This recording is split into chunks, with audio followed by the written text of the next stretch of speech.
El pastor David Silva, del Centro Bíblico de Nueva Jersey, Casa del Alfarero, presenta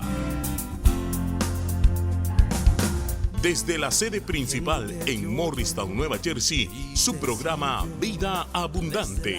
Un mensaje de restauración, transformación y edificación.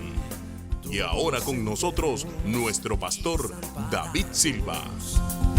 Y al ver las multitudes, tuviste compasión, porque dispersas estaban. Romanos capítulo 8 es la primera escritura que vamos a leer, y luego vamos a leer en Salmos 51. Póngase de pie para que leamos la palabra de Dios en Romanos 8:13. Y dice así: porque si viven conforme a la carne, morirán. Mas si por el Espíritu hacen morir las obras de la carne, vivirán. Es una palabra profunda y extraordinaria. Dice, entonces te lo voy a aplicar a ti y luego me lo aplico yo. Dice, porque si tú vives conforme a la carne, es decir, siguiendo los deseos de la carne, sujeto a la carne, guiado por la carne, dice, entonces morirás. Habla de muerte, y la primera muerte que existe es espiritual. Antes de Cristo estábamos muertos espiritualmente hablando. ¿Cuántos están vivos en el día de hoy? Porque Cristo te dio vida. Ahora tú no solamente existes, tú tienes vida. Aleluya. ¿Cuántos vivos hay aquí? ¿Cuántas personas dicen, yo estoy vivo, gracias a Dios, tengo vida espiritual, tengo conexión con Dios?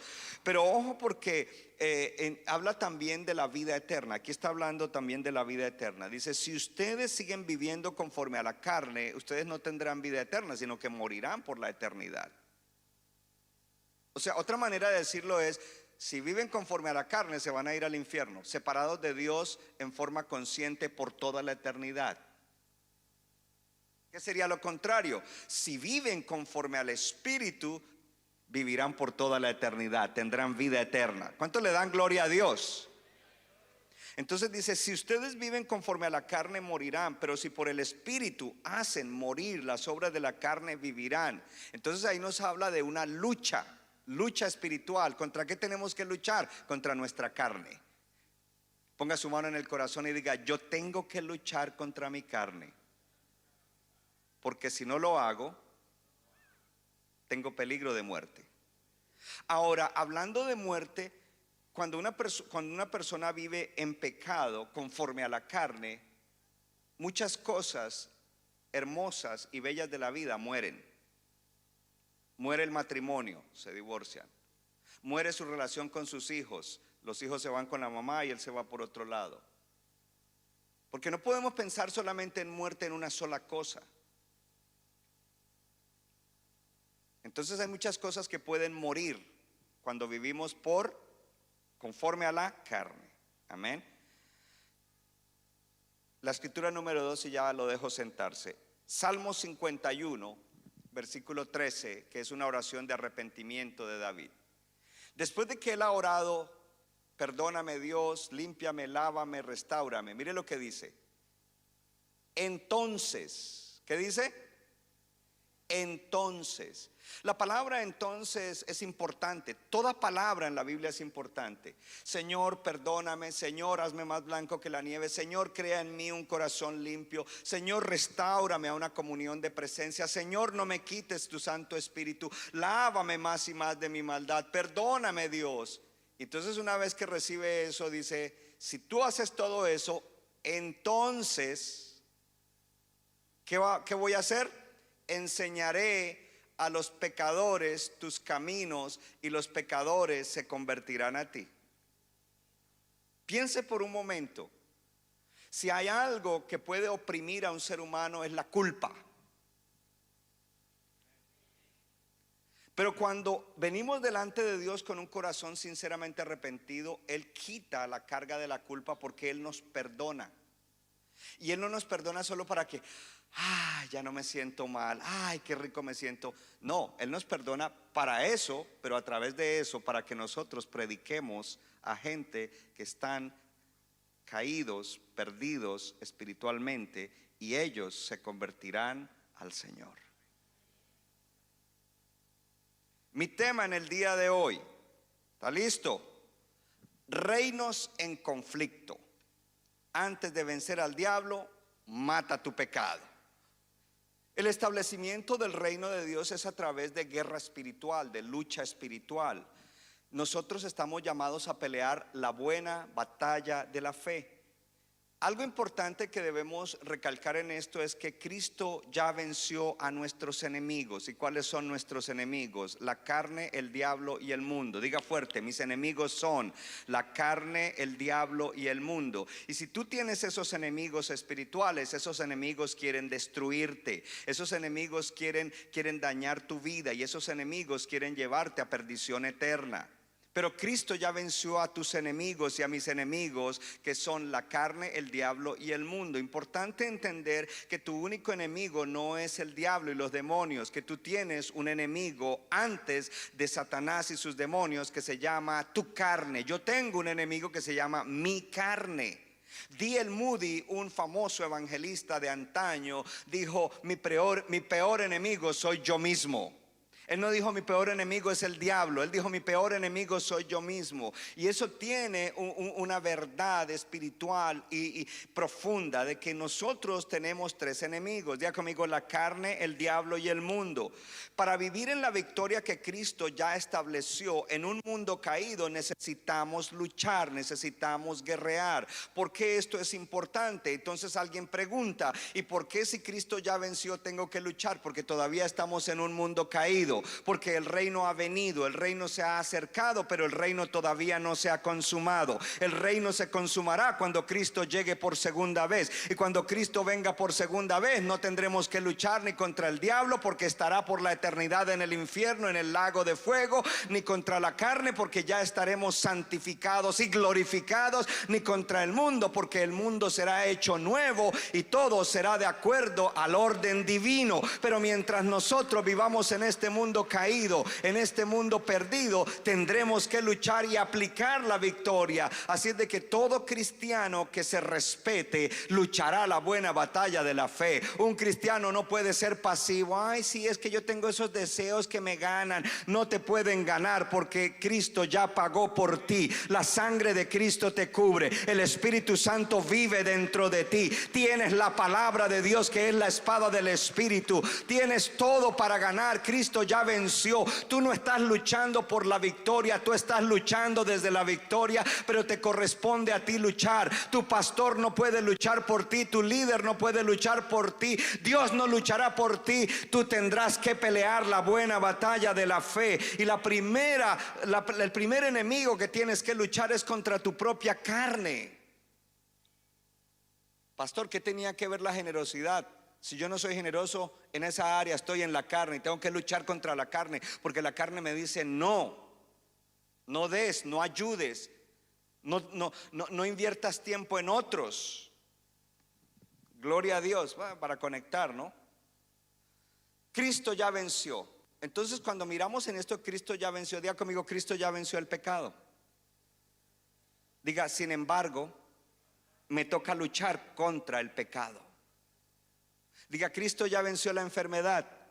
Sin embargo, debo luchar contra la enfermedad. Diga: Cristo ya venció a Satanás y sus demonios.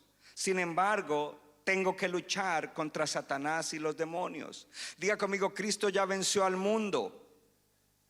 Y la palabra dice: y esta es nuestra fe, la que vence al mundo. Diga: pero tengo que luchar contra el sistema del mundo que quiere implantar su estilo de vida en mí, para que se implante el estilo de vida del reino de Dios. Tenemos que luchar, hermano. Un cristiano no puede ser una persona pasiva. Tenía ese deseo, me gana, esa tendencia me gana. Ay, es que los demonios me ganan. No, hermano, usted tiene que pararse firme y luchar la buena batalla de la fe, porque el que perseverare hasta el final, el que perseverare hasta el final, el que perseverare hasta el final, ese será salvo. Es el que persevera hasta el final. Cuando venga la consumación del reino en la venida de nuestro Señor Jesucristo, ya no tendremos que luchar. Pero mientras estemos aquí hay que luchar, hermanos. Y eso trae esa revelación del reino trae claridad a muchas cosas, porque la gente dice, pero si Cristo ya venció, ¿por qué tal cosa? Porque tenemos que luchar. El asunto es que muchos cristianos no luchan. Muchos cristianos ni siquiera tienen vida de oración personal. Y su vida de oración personal es tan escasa que cuando tienen un problema y tienen que luchar, tienen que llamar a otros para que luchen por ellos. Y no está mal pedir ayuda en la oración, siempre y cuando tú estés luchando. A mí me gusta y admiro y agradezco y aprecio que ustedes oren por mí. Pero yo tengo que luchar mi batalla de la fe. Yo tengo que luchar contra mis propios asuntos que todavía están allí, que estarán allí hasta que vea cara a cara al Señor Jesucristo. ¿Por qué? Porque dentro de nosotros hay un potencial para pecar extraordinario. Imagínense eso. ¿Ok? Potencial para pecar. ¿Y qué es? Son inclinaciones de la naturaleza caída. Y cada persona tiene sus propias inclinaciones. Diferentes. Algunos parecidos, pero diferentes. Y esas inclinaciones de la naturaleza caída el potencial significa que se pueden manifestar en acciones u obras de la carne. La carne es esa naturaleza caída que produce pecado. Y por eso nuestra lucha espiritual, primero que todo, es para derrotar al yo caído, al yo falso. Antes de Cristo nosotros teníamos un yo falso, pero ahora en Cristo tenemos el yo verdadero. Y por eso en el libro de Efesios dice: despójense del hombre viejo, despójense del yo viejo, viciado conforme a los deseos engañosos de la carne, y vístanse del yo renovado o nuevo, conforme a la santidad y la verdad de la palabra de Dios. Y es un proceso continuo. Diga conmigo: proceso continuo. No es algo que digo, oh sí, hoy me voy a quitar el viejo yo y hoy me pongo el nuevo. No, es un proceso continuo, es de toda la vida. Ese yo caído que está dentro de nosotros y que solamente dejará de estar activo el día que veamos a Jesucristo cara a cara, lo cual nos ayuda a pensar también en la eternidad. ¿Cuántos tienen esperanza de la eternidad? Más vale que usted tenga esperanza de una vida eterna. Cuando nosotros nacimos de nuevo, recibimos todo lo que necesitamos para vencer el pecado, es decir, las inclinaciones de esa naturaleza caída. Un cristiano nacido de nuevo que creyó en Jesús. ¿Cuántos creyeron en Jesucristo? Que se arrepintió verdaderamente de sus pecados, se bautizó. Ese creyente es un creyente justificado por la sangre de Cristo Jesús. Él pagó por ti en la cruz del Calvario. Él tomó el castigo que tú merecías por tus pecados. Él tomó el castigo que yo merecía por los míos. Aleluya. Y por su herida yo he sido salvado, sanado, liberado. Aleluya. Gloria a Dios. Ese creyente justificado por la sangre de Cristo ahora es casa del Espíritu Santo. Ponga su mano en el corazón y diga: ahora el Espíritu Santo vive dentro de mí. Aleluya. No te olvides que como cristiano el Espíritu Santo vive dentro de ti y está dentro de ti para influenciarte, para guiarte, para aconsejarte, para producir su fruto de amor, gozo, paz, paciencia, bondad, benignidad, fidelidad, mansedumbre, templanza. Y cuando tú miras en la escritura de Gálatas, tú estás viendo algo interesante, que el Espíritu está dentro de ti para producir ese fruto, pero que también la carne quiere producir otras cosas. Y dice: y las obras de la carne son, y esas son las que hay que matar, pero no hay que matarlas cuando se han cometido, hay que matarlas antes de que nosotros cometamos esas cosas. Dile a tu vecino: tienes todo para ganar. Dile: tú puedes vencer la carne porque Cristo te dio todo lo que necesitas. Si el Espíritu Santo está dentro de ti, tú tienes la fuerza y el poder para resistir y vencer la tentación, el pecado, al diablo. Tú tienes al Espíritu Santo, tienes la iglesia, tienes la palabra, tienes la oración, tienes el ayuno, tienes el congregarte, tienes todo para tener victoria. Tienes pastor que te enseña, tienes otros ministros en la casa que te enseñan. ¿Qué más quieres? No hay excusa, hermanos. Sonría que el Señor le ama. Amén. Gloria a Dios. En Morristown la gente a las 8 de la mañana sonríen. Hablemos de David. Seguimos hablando de David. Y la escritura que leímos en el Salmo 51 era de David. Recuerden por un momento a David.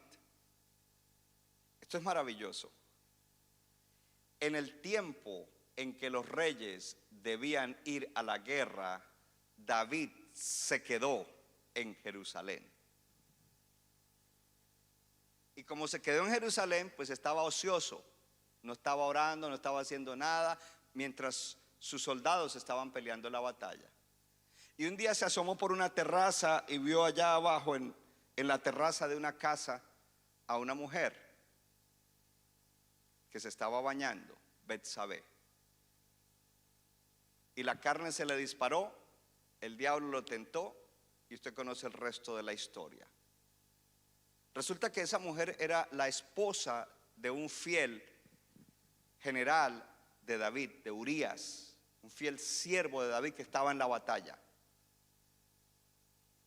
Él es tentado, hay consumación del pecado. Más adelante entonces Betsabé le anuncia a David que ella está embarazada. Él manda a traer a Urías desde la batalla para que esté con su esposa y pues crea que el bebé que tiene es de Urías y no de David, que no se descubra nada. Mire que el pecado, cómo el pecado engaña, hermano. El pecado es engañoso. Y por eso dice los deseos engañosos. A mí nadie me engaña, ya estás engañado. Cuando tú crees que nada ni nadie te puede engañar, ya estás engañado. Más bien lo que debes estar es pilas para no ser engañado por los deseos de la carne, por el diablo, por las artimañas del diablo a través de cosas y a veces a través de personas. Entonces lo manda a traer y Urías es tan fiel que lo llama y le dice: mira, te traje, cómo están las cosas, esto y lo otro, ve para tu casa, quédate con tu esposa. Y Urías se queda pensando y dice: ¿cómo yo haría eso? Mis hermanos están allá fajados en la lucha, en la pelea, y yo irme a estar cómodo en mi casa, ¿no? Y se quedó por ahí en un rincón. Y al otro día le dicen a David: ese que tú mandaste a la casa, Urías, él se quedó ahí, él no fue. Entonces David comienza a ponerse nervioso porque la cosa no le está funcionando. Y Urías se rehúsa a estar cómodo porque él sabe que tiene que estar en la batalla. ¿Cuántos saben que ustedes son reyes y sacerdotes, real sacerdocio? Y los reyes deben salir a la batalla. ¿Dónde están los reyes y las reinas del reino de Dios? En el tiempo en que los reyes deberían salir a la batalla, David se quedó. Dile a tu vecino: no te quedes, tienes que salir a la batalla contra tu carne, contra el diablo y contra el mundo. En ese sentido Urías era extraordinario. David tapa el pecado, lo manda y usted sabe lo que sucede, para que lo pongan en una posición adelante y lo maten. Y ese pecado pues queda allí aparentemente oculto. Pero Dios levanta al profeta Natán. Y Natán era el profeta de David. Era el guarda espiritual de David. ¿Tienes un guarda espiritual? Porque si tú quieres vencer el pecado, tú necesitas un buen guarda espiritual. Uno que de verdad sea espiritual y uno que cuando te ve en algo malo te dice: mire hermano o mire hermana, con todo el amor que te tengo, tú eres una persona muy iracunda, tú te enojas por nada, tienes que luchar con eso. Y si tú no le puedes ayudar como guarda espiritual, o si tu guarda no te puede ayudar, busca ayuda. Porque el asunto es que recibimos buena palabra, pero no cambiamos. Cuando nosotros debemos estar siendo transformados de gloria en gloria, como en la imagen de Jesús por la obra del Espíritu Santo, pero no usamos los medios de gracia. Porque son medios de gracia de Dios. Dios manifiesta su gracia a través de esos medios. Y viene Natán y lo confronta, y Natán le cuenta la linda historia. Dice, había un hombre que tenía solo una corderita y había otro que tenía un gran rebaño, y el que tenía el gran rebaño vino y le quitó la corderita y bla, dale, le dice toda esa historia. Y David se enardece, se enfogona, se enoja. ¿Cómo dicen en Honduras? ¿Ninguna de esas? ¿Cómo dicen? Oh, no es buena, ok. Angry. In my country dicen se pone angry.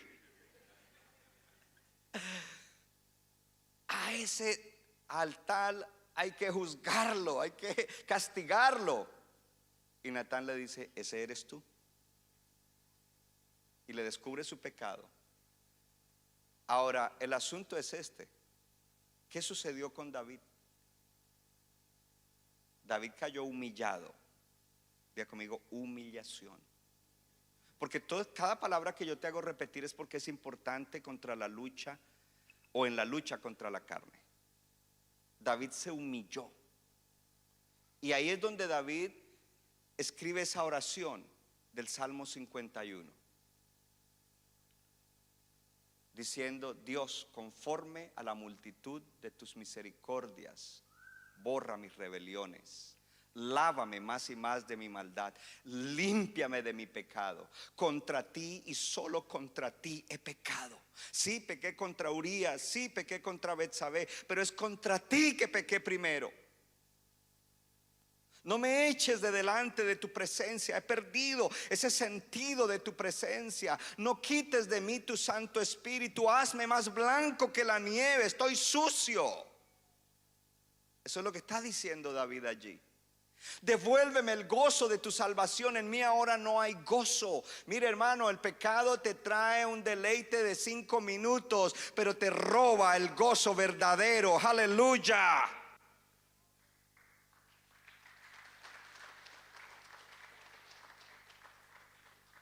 Crea en mí un corazón limpio. Me gusta que en una versión dice, dame un corazón alegre y noble. Pero en otra versión dice alegre y servicial. Y dice, entonces, si tú me das todo eso, si me perdonas y me restauras, entonces yo le hablaré a los pecadores el evangelio y ellos se convertirán a ti. David fue restaurado, perdonado, limpiado, restaurado. Y por eso dice, entonces enseñaré a los pecadores tus caminos y se convertirán a ti. El pecado no solo arruina nuestra vida, sino que es un obstáculo para que cumplamos nuestro propósito y nuestra misión. No solo arruina nuestra vida, pero no nos deja cumplir el propósito y la misión que Dios nos ha dado. Dios tiene un propósito para tu vida. Y si ese propósito no se cumple, algo importante dejará de suceder en la tierra.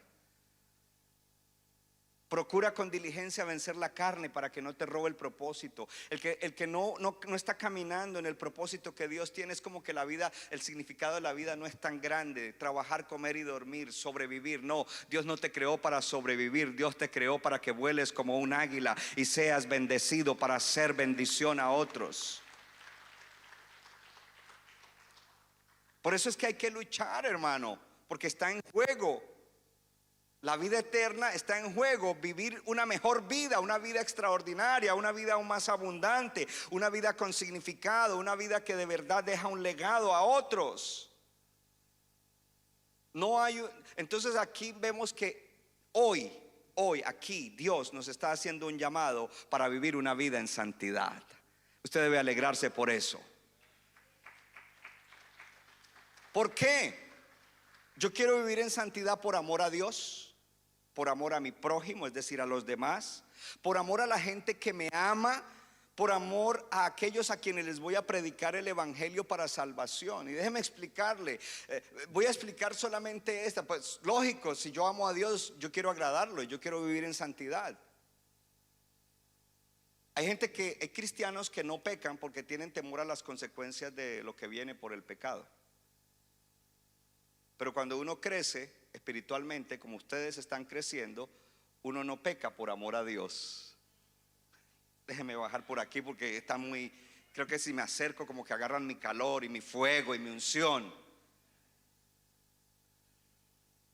No tomes el procurar no pecar porque tienes miedo a las consecuencias. Si peco puedo perder el matrimonio, si peco, si peco pierdo esto, pierdo lo otro. No, esa no es la motivación correcta para no pecar. La motivación correcta es: no peco porque te amo, y tú me amaste a mí tanto que me diste salvación, me perdonaste, me diste una nueva vida, me diste vida eterna. No peco porque te amo. No pecamos porque amamos a la gente que está cerca a nosotros. Entienda, a veces la gente tiene una palabra necia, por no decir otra palabra, porque pronto es mala y no quiero meterme en problemas. El pastor dice malas palabras.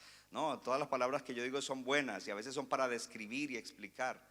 Pero hay gente que dice: bueno, pues es mi vida, soy yo y a nadie le importa. Y soy yo, y si me daña a mí, pues es a mí. Mentiras. Cuando tú pecas, tú dañas a tus seres queridos, tú afectas a la gente que te ama, tú puedes afectar. Mire, déjeme decir algo, siento decirlo. Estoy aconsejando padres y padres que tienen ya hijos adultos. Y los padres que tienen hijos adultos a veces vienen y dicen: no, pues es que mi hijo ya tiene tantos años y ya se casó y andaste en el lío, y yo estoy tan preocupada, dice la madre, y ya no sé qué hacer. Y yo lo miro a los ojos y le digo: ¿se acuerda que cuando su hijo era pequeño, usted pensaba cuando crezca, se case y se vaya, todo termina? Le digo: hijos pequeños, problemas pequeños; hijos grandes, problemas grandes. Pero entonces aquí viene algo interesante. Yo me propuse desde que conocí al Señor no traerle amargura a mi madre. Decir: yo no quiero hacer nada que haga que, y mi madre me está viendo ahora, que haga que mi madre sufra. Yo quiero vivir bien. No una apariencia, quiero vivir bien y quiero que ella venga, me visite y vea que yo vivo bien. Primero por amor a Dios, pero segundo por amor a la gente que me ama. Porque cuando tú pecas, tú dañas a la gente que te ama. Y eso se llama egoísmo, se llama el yo, y se llama la carne, el yo caído. También por amor a la gente que vas a alcanzar. Porque tú no, ¿cómo le vas tú a predicar a alguien? Mira, te presento el evangelio, ¿qué tienes que hacer? No, pues arrepiéntete de tus pecados. Pero tú no te has arrepentido de los tuyos, porque arrepentimiento es cambio. Arrepentimiento no es una lágrima de cocodrilo: perdóname Dios porque sientes el peso. No, arrepentimiento es que tú quieres un cambio. Entonces hoy quiero tocar brevemente el quebrantamiento sexual de la humanidad. ¿Y sabe por qué toco ese tema? Porque a mí me gusta edificar bien la iglesia y hablarle de todos los temas. Y uno de los pecados más rampantes y que ha traído más depravación y más daño a la humanidad es el pecado sexual. Y hoy en día eso se ha ido a niveles. Y aquí viene una palabra que usted debe pensarla, y es que muchas aberraciones sexuales y muchas tendencias sexuales se han normalizado en el mundo. Y el mundo se ha encargado, el diablo ha usado el mundo y los medios del mundo para hacer que la gente reciba el mensaje una y otra vez, hasta que de pronto tú ves eso y te parece normal, pero no es normal.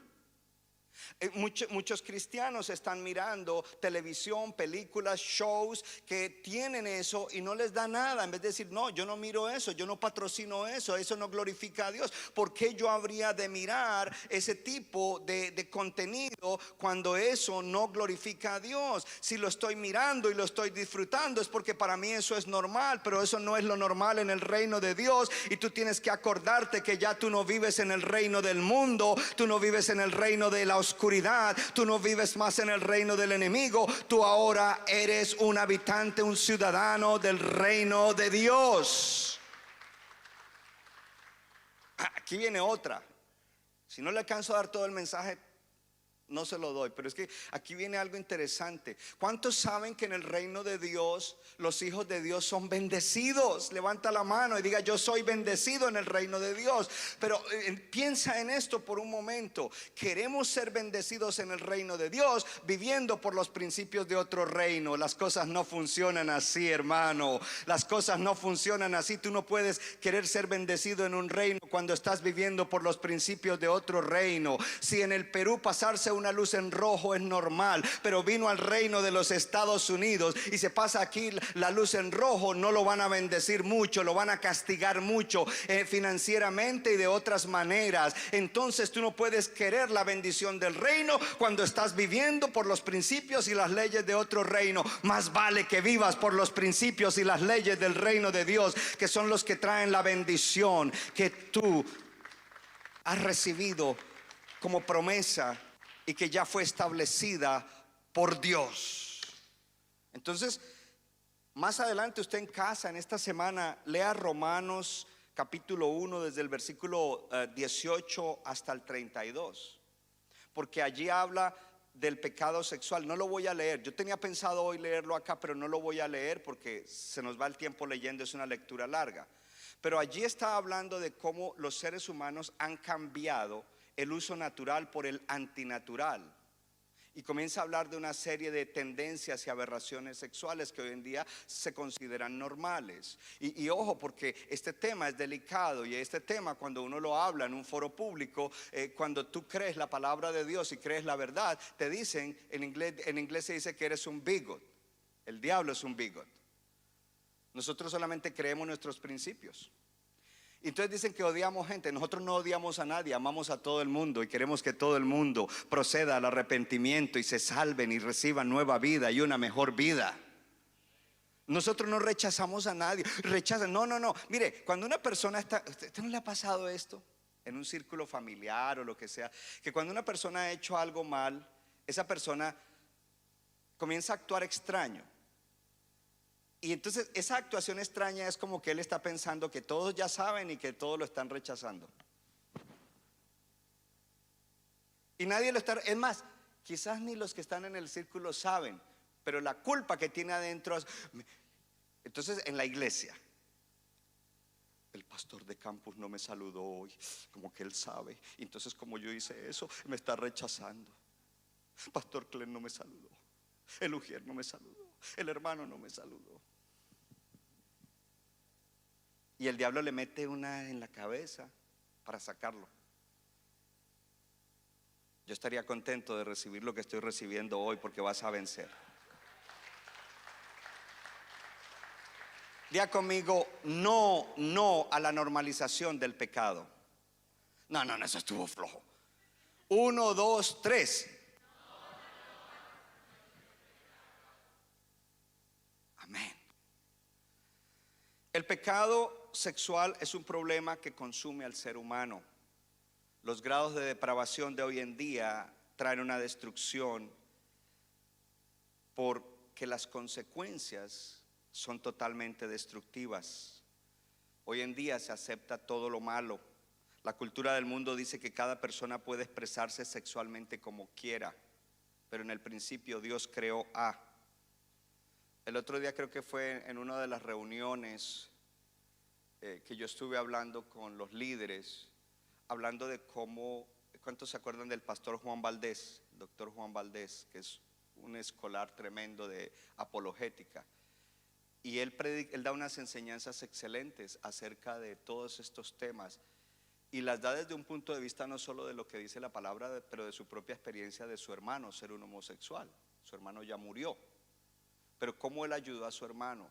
Porque no se trata de que nosotros rechacemos o odiemos, se trata de que primero que todo nosotros oremos por ese tipo de personas, y segundo, que nosotros, si esas personas se abren a recibir ayuda, podamos guiarlos o llevarlos a donde pueden ser ayudados para libertad. Amén. Entonces, cuando se habla de perversión sexual, que es maldad sexual, en el mundo te dicen no diga que eso es malo. Porque si tú hablas así, te dicen que eres religioso o que eres un intolerante. Eso es lo que es bigot. O que eres un fanático. Cuando una sociedad abraza expresiones malvadas del sexo, esa sociedad comienza a deteriorarse y eventualmente puede destruirse, acabarse. Le voy a dar un ejemplo. Uno de los imperios, de las superpotencias más grandes que ha existido en la historia, se llama el Imperio Romano. El Imperio Romano, el Imperio Romano era un imperio que donde quiera que llegaban, se establecían sí o sí. No había ejército, por muy bueno que fuera, soldados bien entrenados, donde ellos, queremos esa porción, ese país, iban y lo conquistaban así. Pero el imperio, si usted estudia el imperio romano profundamente, usted comienza a ver toda la perversión sexual que creció desde las altas esferas del senado romano, del emperador. ¿Y en qué terminó ese imperio? En ruinas. Entonces tenemos que mirarlo desde ese punto de vista. La pregunta es, ¿ves tú el deterioro sexual en la humanidad hoy en día? ¿Qué haces al respecto? ¿Educas a tus hijos acerca de ese tema? Entonces hay perversión sexual en el mundo, pero en la iglesia de Cristo debe haber pureza sexual. Debemos ser creyentes perseguidores de la santidad de Dios y ganadores de almas. Dígalo, perseguidores de la santidad de Dios y ganadores de almas. Le voy a dar rápido 3 puntos. Primero, creyentes perseguidores de la santidad y ganadores de almas. La escritura dice: sean santos porque yo soy santo. Declárelo. Diga: Dios dice que yo sea santo porque Él es santo. En Santiago 1:13 al 15 dice que nadie diga cuando es tentado: soy tentado por Dios, porque Dios no puede ser tentado por el mal, y Él mismo no tienta a nadie, sino que cada uno es tentado cuando es llevado y seducido por su propia pasión. Después, cuando la pasión ha concebido, da a luz el pecado, y cuando el pecado es consumado, engendra la muerte. Dios quiere que sus hijos sean sinceros en su corazón y con sinceridad procuren la justicia, la rectitud, la santidad, la piedad. Esta mañana encontré una escritura. ¿Qué pide Dios de ti? La tengo aquí. Él te ha declarado, oh hijo o hija mía, lo que es bueno. ¿Y qué es lo que demanda el Señor de ti? Sino que practiques la justicia, ames la misericordia y andes humildemente con tu Dios. Eso está en el libro de Miqueas. Entonces, diga conmigo, la santificación es un proceso. El enemigo sabe cuáles son tus inclinaciones y tus tendencias. Él sabe cuáles son las mías, y él vendrá para tentarnos. Diga conmigo: Dios no tienta. Diga: el diablo es el que tienta, y él conoce mis debilidades. Diga: por eso debo luchar contra mi carne y contra el enemigo. Entonces, en esta lucha de reinos, matar el pecado es lo primero. Lo primero no es reprender demonios. Vimos en los inicios de nuestra iglesia cómo llegó gente a que cada 8 días los liberaban. Y los liberaban en la iglesia, y después de que los hermanos almorzaban, iban a la casa y los liberaban otra vez. Y los liberaban por teléfono, y cada vez estaban peor y peor y peor y peor. Porque el énfasis era de algunos hermanos era echar fuera demonios. Pero si esa persona no reconoce y se arrepiente, se lo podemos echar, va a volver otra vez. Entonces, lo primero es enseñarle a los hijos de Dios. ¿Dónde están los hijos y las hijas de Dios? Que lo primero no es echar fuera demonios, lo primero no es expulsar los demonios, que lo primero es que tú aprendas a matar tu carne, que hagas morir las obras de la carne. ¿Cuánto le dan gloria a Dios? Entonces no hay que poner un énfasis exagerado. Mire, cuando una persona se arrepiente, echarle el demonio es fácil. 3 segundos, en el nombre de Jesús, fuera, ya. No 3 horas ahí dándole y el demonio por dentro diciendo: pero es que él está enamorado de ese pecado, él disfruta eso, ¿cómo me voy a ir si eso está aquí fuerte? Aló, ¿tienen claro? No, verdad que ya yo llegué al viaje misionero. ¿Tienen Verizon? Hay un enemigo más grande, y es, diga conmigo, yo mismo, el yo falso, el yo caído. Y entonces debemos entender cómo es que funciona el pecado con relación al diablo. Ojo a esto: Jesús hombre. Dice que Jesús fue llevado por el Espíritu al desierto, y él estaba ayunando por 40 días y 40 noches. Y dice en Mateo 4:3: y vino el tentador. Si el tentador vino a Jesús, ¿cuánto más no viene a nosotros? ¿Quién es el tentador? El diablo. Él te ofrece cosas, él te ofrece oportunidades, inclusive situaciones, personas, para que tú complazcas los deseos de la carne. Cada uno es tentado cuando de su propia concupiscencia o deseos malos es atraído. Por eso tienes que luchar contra esas cosas. Diga conmigo, si yo no mato el pecado me matará a mí. Y esa es una frase de un gran puritano de los tiempos de antaño. Número 2, corta la raíz del pecado. Córtala. ¿Se acuerda cuando Jesús dijo que si tu mano derecha te es ocasión de caer, la cortes? Y no era que radicalmente se cortara la mano o se sacara el ojo, es que cortes. ¿Qué es lo que tienes que cortar para no caer? Pero aquí viene, la raíz del pecado se llama orgullo. Y el que dice yo no soy orgulloso, pues revísese, porque el orgullo es como el mal aliento. Todo el mundo se da cuenta, menos tú. Entonces cuando nuestras acciones son influenciadas por el orgullo es un arma que el enemigo usa, es de nosotros mismos, pero él la usa contra nosotros para el pecado sexual y para todos los demás pecados. ¿Sabe cómo se llama la cura? Humildad. Haya en ustedes esta misma actitud que hubo en Cristo Jesús, que fue humilde y siendo Dios se convirtió en un ser humano obediente, aleluya, y hasta la muerte y muerte de cruz. Diga conmigo, debo cultivar humildad. ¿Cuándo fue la última vez que te arrodillaste con sinceridad delante de Dios? Es más, donde nadie te vea.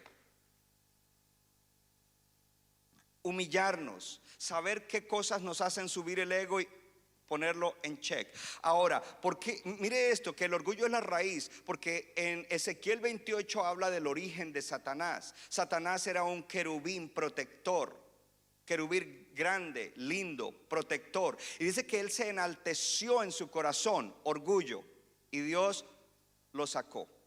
Él no hizo nada, solo se enalteció y dijo, hey, yo soy igual a Dios. Y Dios dijo, what? Out. Y se llevó 1/3 de los ángeles. Eso lo lleva a que usted no le tenga miedo al diablo, porque por cada demonio nosotros tenemos 3 ángeles contra ese demonio en el nombre de Jesús. Gloria a Dios. Entonces, el origen del pecado es el orgullo que produce el pecado sexual, y no solamente el pecado sexual, sino todos los demás pecados.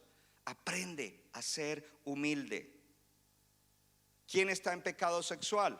Dios diseñó el sexo para el contexto de un matrimonio entre un hombre y una mujer, para la procreación y la unidad de ese matrimonio. El orgullo humano rechaza el diseño del Creador.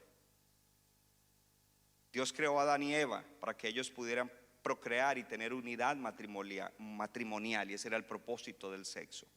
La expresión del orgullo se puede manifestar no solamente en pecado sexual: ira, codicia, avaricia, mentira, apetitos de la carne que urgen al que está atado al pecado a consumir más y más y más de eso. Por ejemplo, la avaricia, la gente quiere más dinero, y guarda y guarda.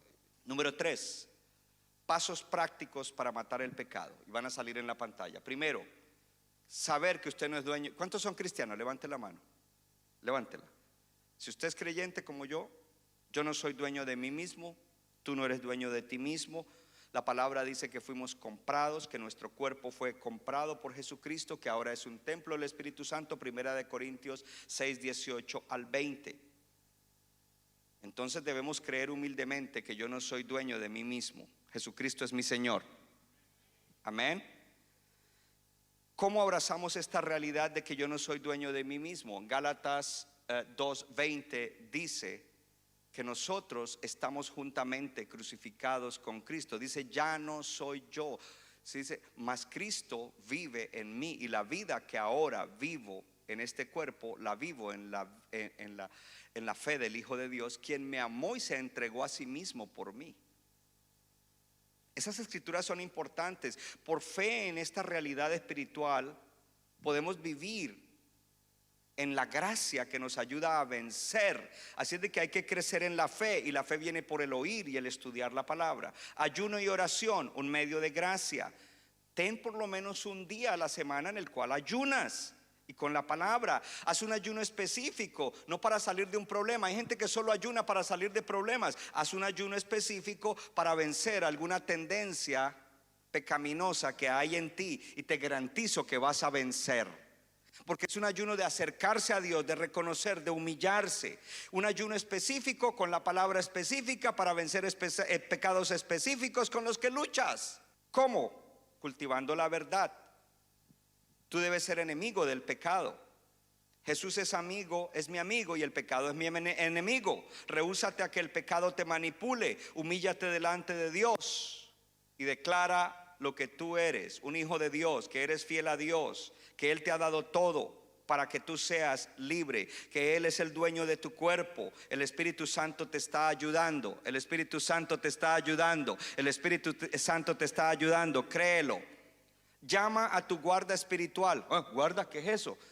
Si no lo sabes, hable con uno de los pastores. Tú debes tener a alguien que ha crecido espiritualmente, tiene más experiencia y te puede ayudar. Tienes uno, sé honesto, humilde, confiésale a tu guarda espiritual tus luchas y está abierto a recibir el consejo y la dirección. El siguiente, pelea la batalla de la mente. ¿Cuántos luchan con pensamientos? Yo levanto la mano. No deje que eso se quede allí. Luche la buena batalla de la mente o la batalla de la mente. ¿Para qué? Para que puedas usar la escritura que dice: Señor, yo quiero pensar solamente en lo que es verdadero, en lo que es honesto, en lo que es justo, en lo que es puro, si es digno de alabanza, si tiene virtud alguna, si tiene buen nombre. En eso es en lo que yo quiero pensar. Voy a llevar todo pensamiento cautivo a la obediencia a Cristo y a su palabra, y quiero castigar toda desobediencia para que la obediencia sea perfecta. Cuando tú conoces la escritura y la tienes en tu corazón, esa es tu espada para vencer. Gloria a Dios. Pídele al Espíritu Santo que te ayude y te dé el poder. Gloria a Dios. Con la gracia de Dios. Diga conmigo: es por la gracia. Diga: no es con fuerza mía, no es con capacidad mía, es por la gracia de Dios. Póngase de pie. No trates de vivir bien en tu propia fuerza, porque lo que tú necesitas es fe en la gracia de Dios. Fe en la palabra de Dios, fe en el poder de Dios, fe en las promesas de Dios. No es por obras, es por gracia que Dios te libera, te desata de todo tipo de opresión, incluyendo el pecado sexual, que es tan fuerte, incluyendo una adicción. Y entonces diga conmigo en esta mañana, pero dígalo con fe: Señor, aumenta mi fe. Vamos, dilo: 1, 2, 3. Señor, aumenta mi fe. Ahora diga: Señor, yo creo, ayúdame a vencer. El alfarero. Centro Bíblico de New Jersey, Casa del Alfarero, presentó su programa Vida Abundante. Si usted desea obtener más información y lo último que acontece en nuestro ministerio, visítenos en el internet www.centrobibliconj.org. Y ahora también puede estar más cerca del pastor David Silva a través de su Facebook, donde encontrará palabra de Dios por la mañana, tarde y noche. Búsquelo en Facebook como Pastor David Silva. No se equivoca, le da forma al barro para su deleite. Somos vasos de su agrado y de su